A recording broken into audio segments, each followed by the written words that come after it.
আপনার রবের কাছে প্রার্থনা করেন যাতে আল্লাহ আপনাকে ভালো রাখে। জীবনের প্রতিটি মুহূর্তে মানুষ একাকিত্ব অনুভব করে কেন? দুঃখ কষ্ট বিলাসিতার মানুষ কখনো নিজেকে একত্রিত ভাইবেন না, আল্লাহর সাথে আছে আপনার। এই জীবনে তো কোনো মূল্য নেই আমাদের ড্রাইভার সমাজে। আমরা এই সমাজে একটা অবহেলিত ড্রাইভার মানুষ, কিন্তু আমাদের জীবনের কোনো নিরাপত্তা আছে, কোনো দাম আছে, কোথাও আমাদের সম্মান আছে কেন? এই কথাটা তুলে ধরার মতো হয়তো আমাদের জায়গা নেই, কিংবা প্রকাশ করার মতো ব্যথা স্থান নেই আমাদের। তবে এতটুকুই বলতে চাই, আমাদেরকে একটু ভালোবাসি, আমাদেরকে একটু সম্মান দিন।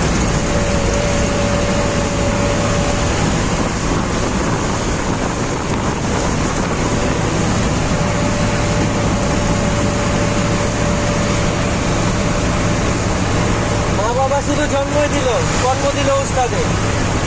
আর সেই উস্তাদের ভালোবাসায়, তার দোয়ায় হয়তো ভালো আছি। তবে আমার উস্তাদ আমার কাছে বেস্ট, আমার কাছে সেরা।